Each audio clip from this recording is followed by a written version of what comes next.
This big truck just backing right down the alley. No backup alarm, just coming down the alley.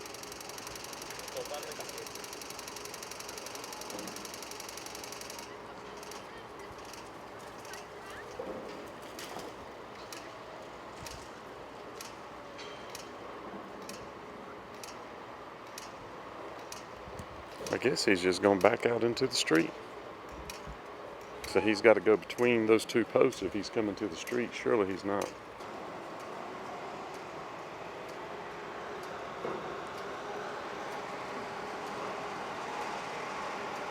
And that guy is great at backing. And he's going to stick his trailer out there, not knowing if cars are coming. And he's even on the phone.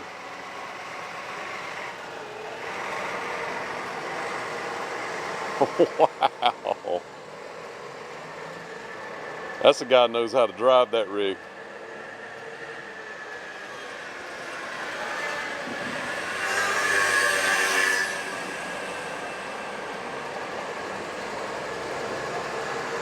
Well, there you go. And did you see that back tire turn? The very back one actually turns as you turn. So, wow. What can you say about that? So I was riding along and I heard a bird and I looked over here and saw this peacock. Just beautiful. I'm not sure what this is. I don't know if it's a business. I don't think so. I think it's a private residence, but he's just hanging out.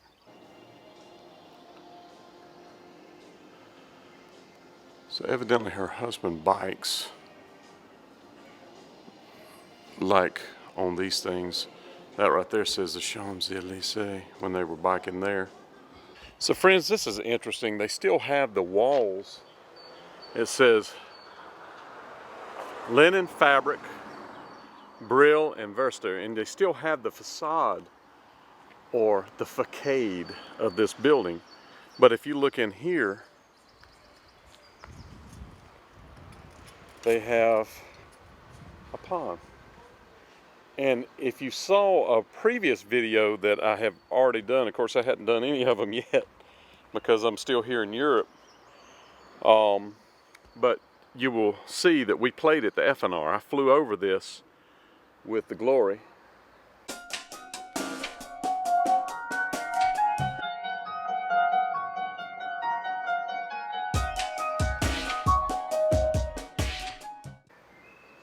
And this little swamp, for lack of a better word, is out there. And I am smart enough now to know that that toboggan is entry, forbidden entry. So I don't know what this is, but I'm assuming that something for the arts. They're saying, don't go up in there, you crazy person. It's dangerous. So I don't know what they did here, what the purpose of that was. It looks like a thing that they would use to direct a marching band. Go down here and look in the swamp.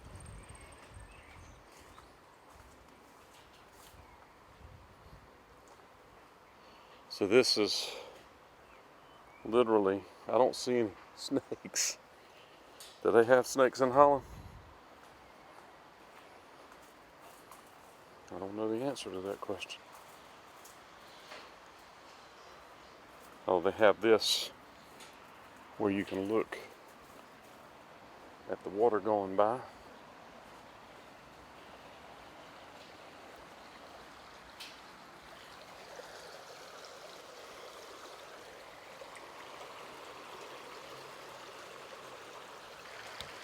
So there it is, the FNR.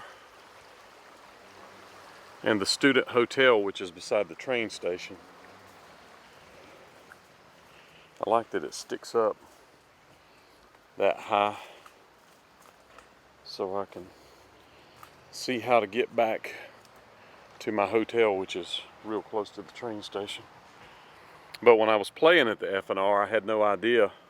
We pulled in the gate right there and pulled up, and I could see this over here. In fact, I saw people in this park, but I had no idea that I would be residing in Eindhoven,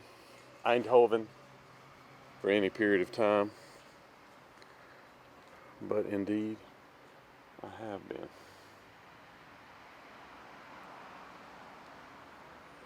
And the reason they put me here is I'm close to the train station. So I was able to go get a lot of good footage for you. Yes, indeed. So I have come here many times trying to eat. And every time I come here, it's closed at breakfast time, which is bizarre to me. But it is open now. So we're going to go check it out.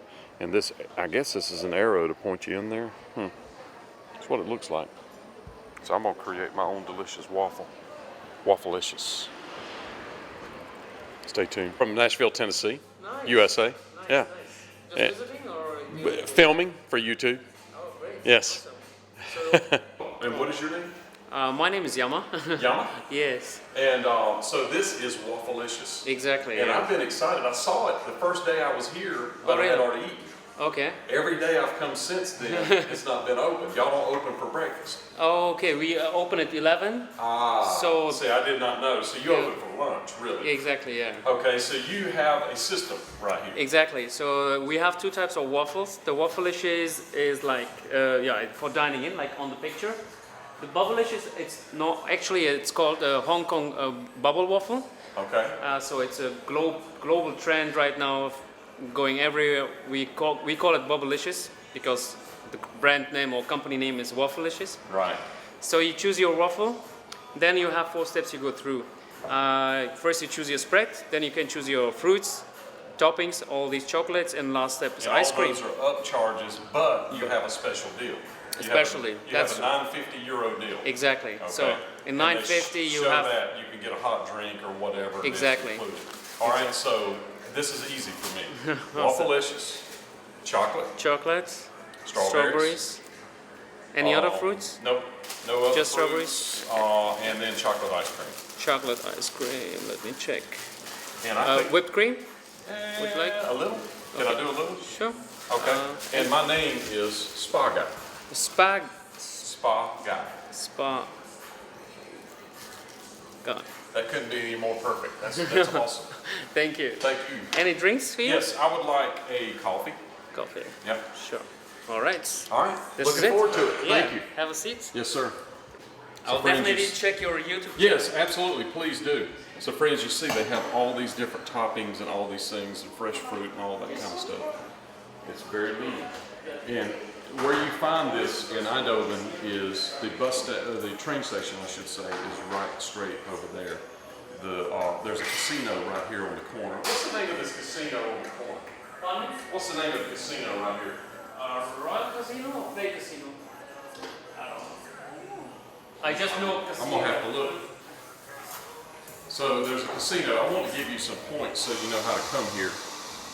So if you find there at Fair Play Casino, the bus station, if you go, I keep saying bus, the train station, if you go there and turn left, the train station is right there. You can see the movies there. The Crown where I'm staying is there. ING Bank is right there. And then this is the other part. Look at this is a lot of food in there. You see the carousels going on. So very nice thing and a very nice day. And they switched my bike. My other one was out of charge and this little plastic thing was broken. So they were very nice and gave me another bike. Man, the people are great here. So friends, I'm going to sit out here because it's such a beautiful day. I'm going to check it out. Yes, indeed we are. Oh. So friends, I don't think it can get any better than this right here. Ice cream, whip, chocolate, a waffle, strawberries, coffee. Eindhoven, Holland, sitting here, beautiful weather. Not hot, not cold. It is just fantastic. Can't wait to dig in. So friends, I don't know how my day could get any better than this right here, but you remember the Doobie Brothers song where he sang, Yama be there? That's how I'm gonna remember his name. His name's Yama. And so you're actually from Belgium and you commute here every day. Yeah, well, So- I live in Belgium, but originally I'm from Germany. So you're from Germany, but you live in Belgium, but you work in Holland. Exactly. Okay. That's the European dream. Yeah, that's the trifecta, as Exactly. it were. So, so this is theoretically a Belgian waffle. Not Yama really. says no. Belgian All waffles, well, Belgium is a place for waffles, but they're squares and they're crispier than our waffles. We just came up with this concept 2 years ago. We have a lot similar concepts in Germany, but I came to the Netherlands and realized there's no place like we can do it. Like Is this the only one in the Netherlands right now? The right first now, one? yes. Okay. We opened the first outlet here, the store in Eindhoven, but we're gonna franchise it. So that's the plan to Yes. grow in the next few years. Well, I think it will, man. It was. I mean, I'm not just saying that. Fantastic. Thank you. I really Unbelievable. appreciate it. And I didn't want it to end, friends. So if you come here to Eindhoven, you come see Yama. Just remember, Yama will be there. Thank you very much. Maybe one day in Tennessee, you never know. Exactly. I hope so. Thanks a lot. Yes, sir. So what a nice guy he is in this place. This is his first one in Holland, and hey now, I will be back. I'll be back. All right, now they've gone and done it. They've got all these eggs out here with solar panels on them. And I guess that's what powers this fountain. That's a lot of eggs to power one fountain. I don't know what else it could power. Wow. Just trying to be sharp. So friends, I believe if you look right here, you see it says Canon. I believe that this is the film school. It says film on the other side at the top. And they've got all these Canon signs around here. And it says TUE Science Park.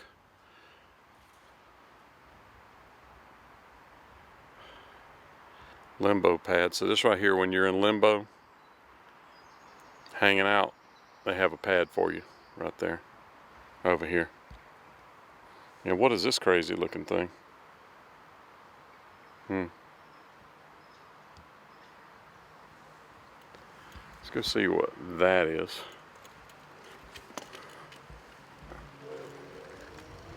And they have this Bavarian beer, Eindhoven Student Symposium. They've got some kind of a thing there with the beer. And here they've got some kind of crazy statue out in the water. And I would dare say that that thing right there lights up and makes designs. So yeah, this is the college that the guy was talking about, I think, over at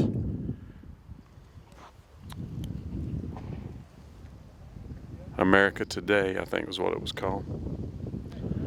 So I see a statue now there. Let's go see what that is.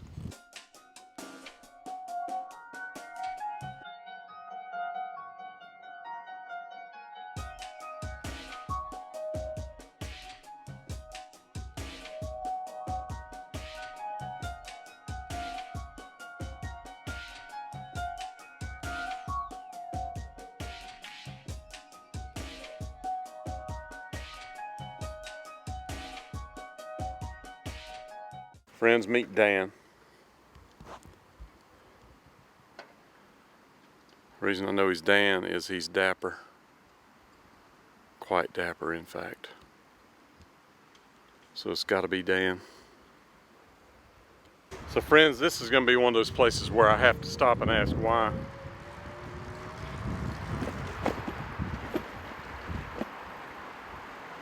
Why giant bowling pins and bowling ball?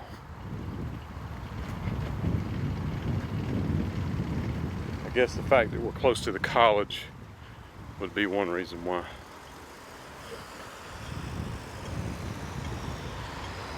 Kids like to be sharp. Indeed they do.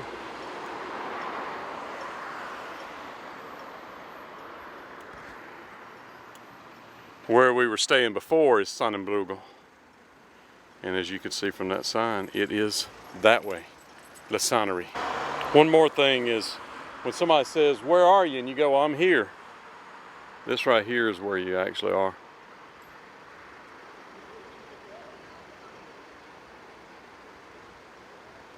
You could be here, or you could be here, or you could be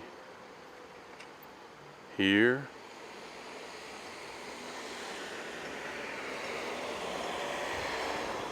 Or you could be there.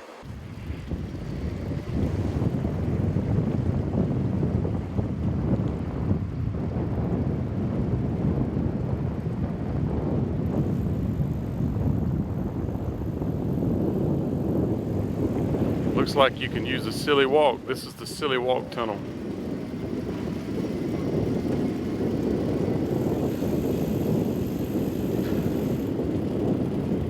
Silly walk, Eindhoven.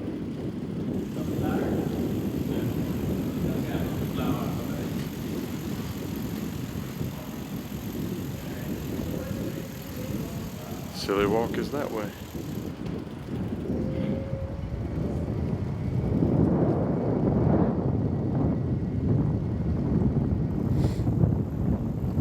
No spaceships on this corner. None.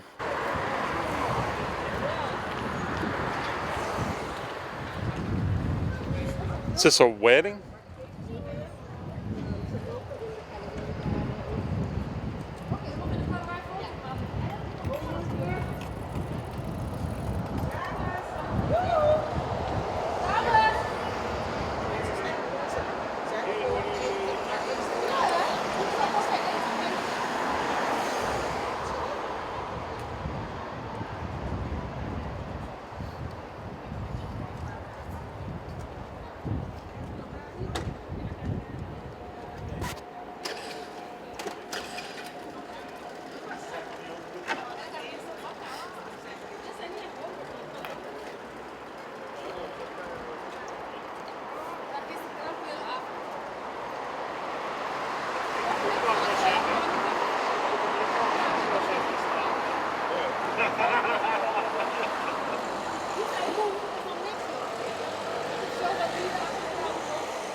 So friends, this is the Philips Museum.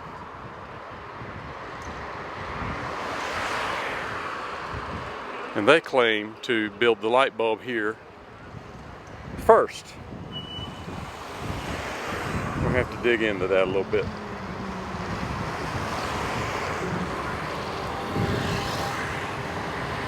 Gerard Philips, which is also, I believe, the statue in front of the train station.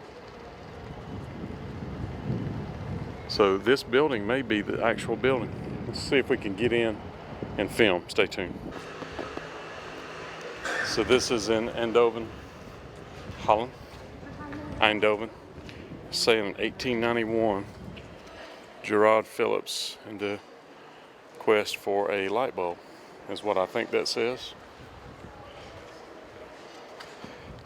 And then there was light. Our journey into tomorrow starts here.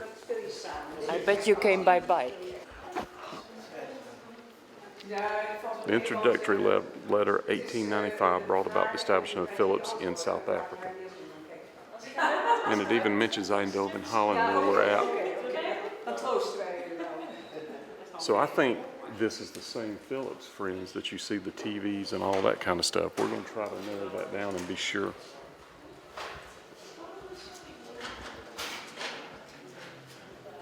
So 1891.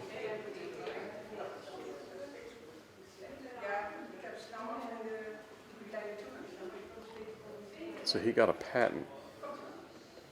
It was like 1905.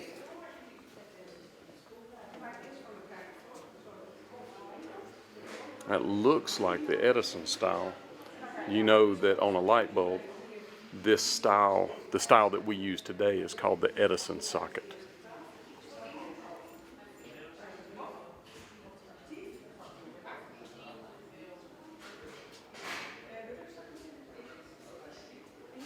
Look at them blowing glass, hand making light bulbs.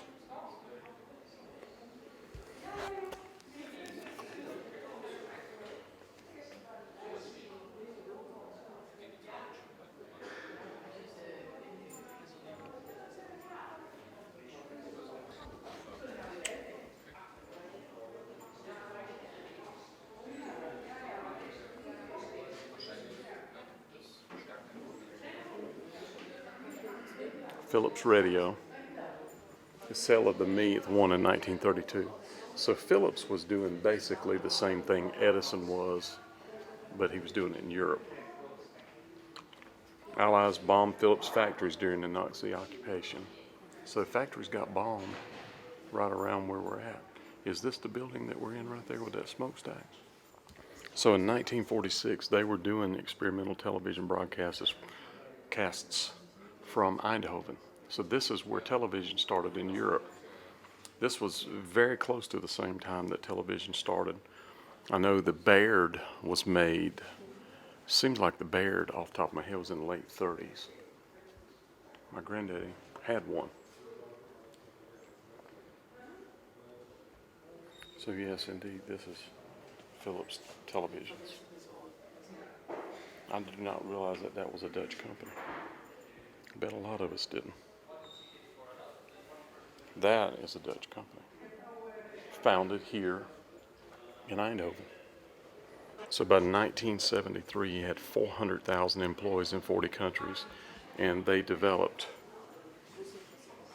the first Dutch satellite. So Philips was part of that, very big part. And look, Dire Straits. The compact disc was developed in this town. The introduction of the compact disc, invented by Philips and Sony, that happened in this town, Eindhoven. So the CDs, as you know it, happened right here where I'm at.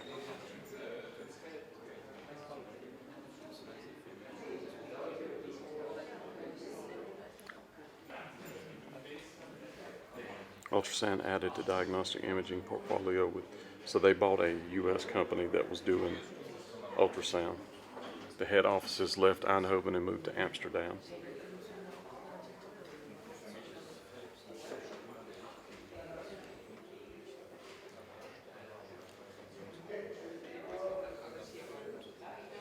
But they still have a high-tech stuff here as well. So they started the new style coffee maker. Before ours that had the little cups in it, the K-cups.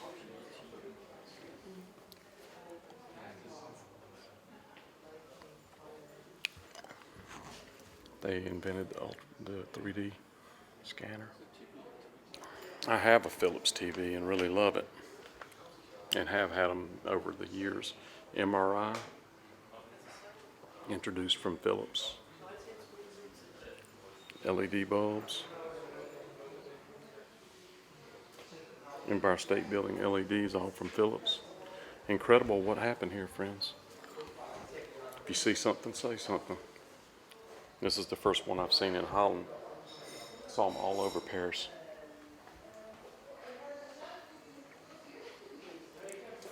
He was developing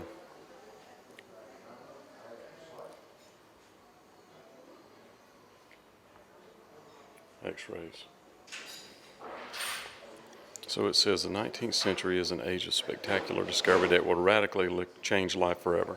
Street lighting expands public spaces. Steam engines rapidly produce new products. Railway lines make the world smaller, while expeditions to the farthest corners of the globe show how large the world really is.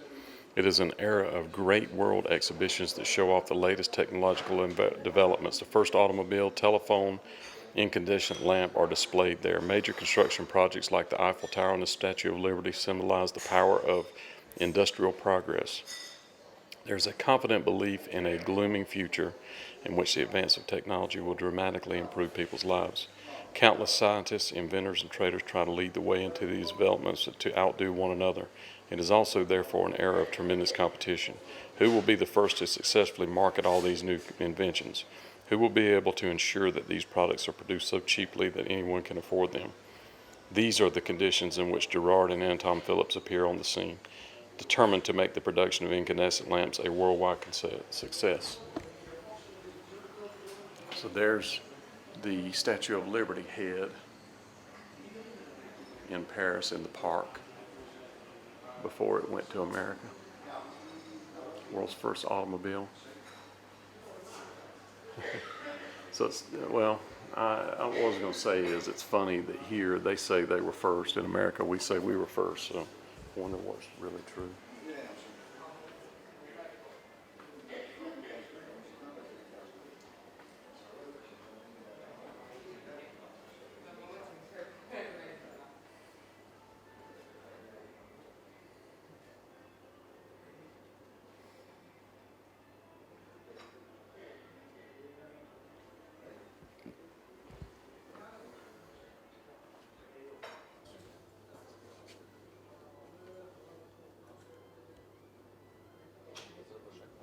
So this is an X-ray tube, and look, you can see that there's a connection here.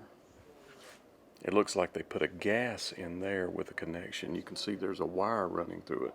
So it looks like there's a connection there, and they may put a gas in it and they heat the gas. I really would love to know how this thing works.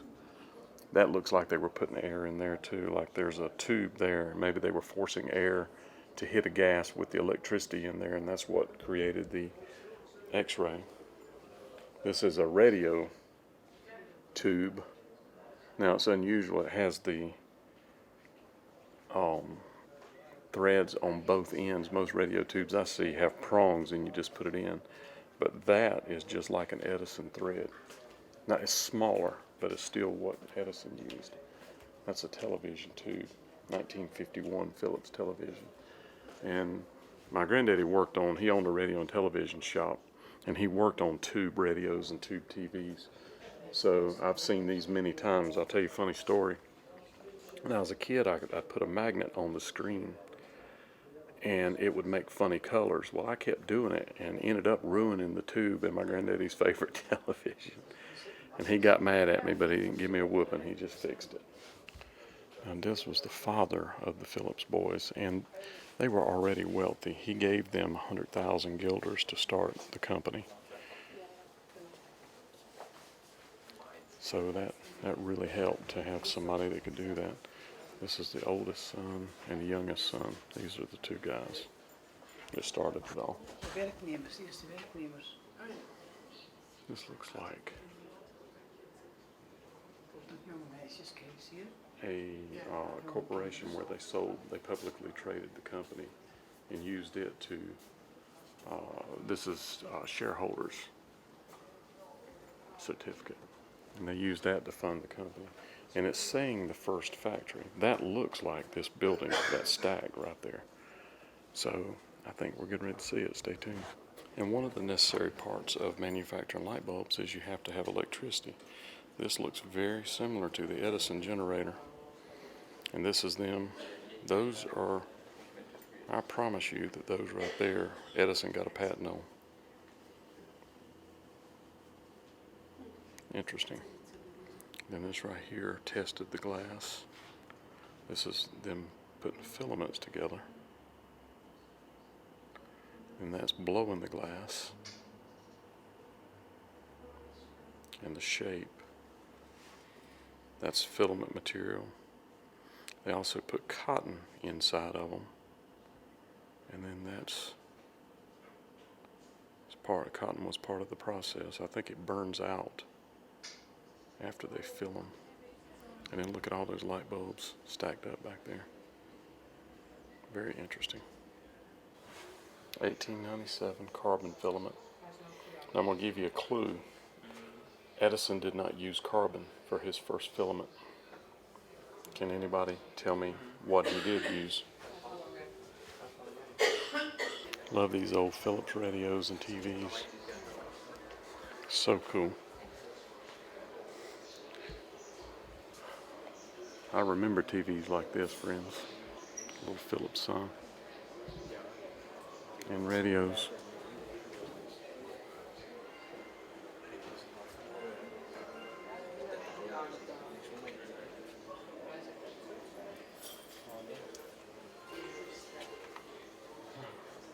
They developed X-ray equipment starting in 1928.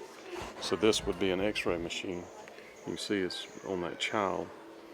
They would put the film under it and fire X-rays through it. Very interesting.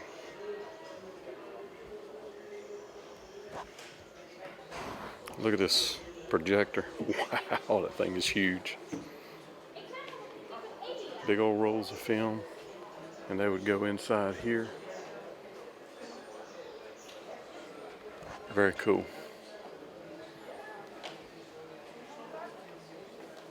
They won an Oscar, 1963.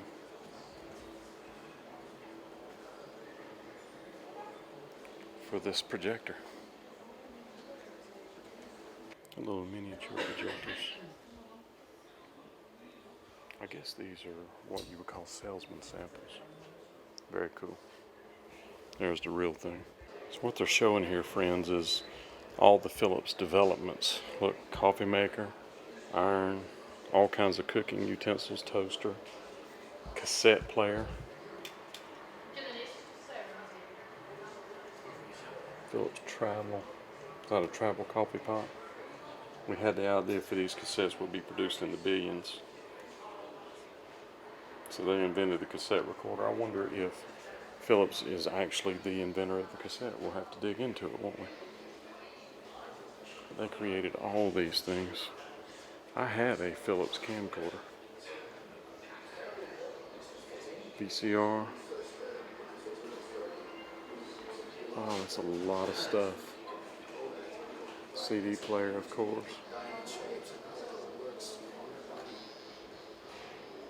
Amazing amount of stuff. You have to give it to them. So you had the Philips record label, and they took over Phonogram, Dutch artists. Let's see, Mercury, Decca, Fontana. I've never heard of Fontana, but Polygram I sure have. But that's showing Satisfaction, the Stones. This is showing David Bowie. Quite interesting. And then Dire Straits on the CD. Keith Richards from the Rolling Stones is saying he wrote Satisfaction in his sleep. He had no idea of reading it. It's only thank God for the little Philips cassette player. The miracle being that I looked at the cassette player that morning. I knew I'd put a brand new tape in the previous and saw that it was at the end. Then I pushed rewind and there was Satisfaction. It was just a rough idea. There were just bare bones of the song, and I didn't have that noise, of course, because I was on acoustic. And 40 minutes of me snoring, but the bare bones is all you need. I had that cassette for a while and I wish I'd have kept it. The finished version, I can't get no satisfaction with. Richards completed with Mick Jagger, raced to the top of the British charts in '65 and turned the Rolling Stones into a global phenomenon. So there you go, friends. A lot of us older folks, I'm in my 50s, use that to write songs and record many times. Look at this Philips TV with a crazy game console. I've never seen any of that, but as a child from the 70s, I sure had stuff that looked like that right there.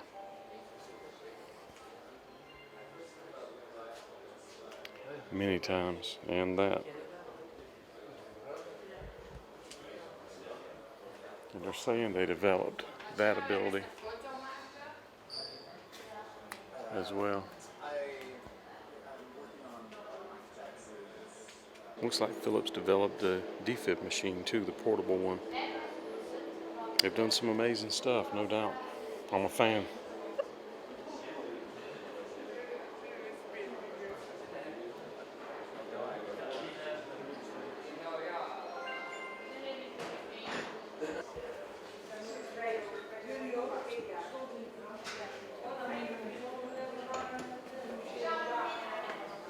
I don't think Philips developed a dress to blow up for Marilyn Monroe, but he could have. Huh.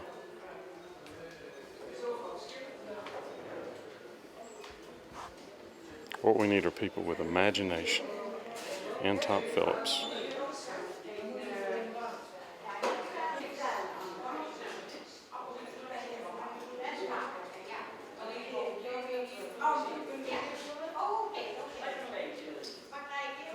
$19.50. So this is the end of the Phillips Museum. I got a cafe down here at the end, but I want to see if this is in fact the original factory. It seems like it is. That smokestack looks like something I saw in the photo, and then look at how thick these roof tiles are.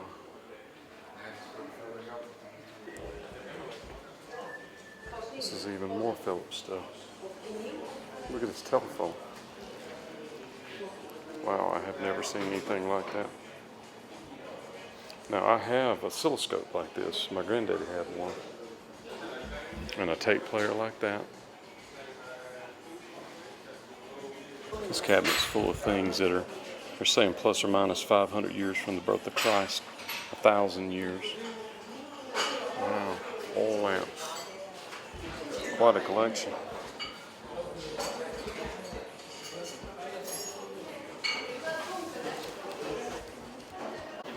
This, friends, was a portable computer. It was portable because they put a strap on it. You could haul it around. Wow. But you know what? You got to start somewhere. And Philips Norelco shavers. Yes, indeed. So this lady here is a little crusty, but she's making a light bulb. So to answer the question, friends, so this building didn't get destroyed during the war, but others did. It didn't get hit or anything? But other factories did get blown up. Is there any evidence of that left? Like a built, you know, something that you could see? So this building, in fact, was, and what I'm saying, this building, that part. Of course, they've added on to this and created a museum. They said across the street was where the factory was that got hit during the war. It got destroyed by the Germans. But this part of the factory, this building did not get destroyed. As you can see, it's still here. But that's a real part of it. That smokestack is in that photograph. So these are original parts of the Phillips factory. And I showed you a little look on the inside of what it looked like. But she said the original factories were over here that got blown up. I want to see what this looks like from the back.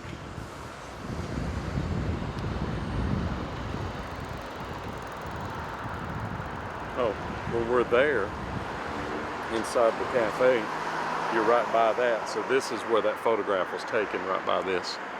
So now you know.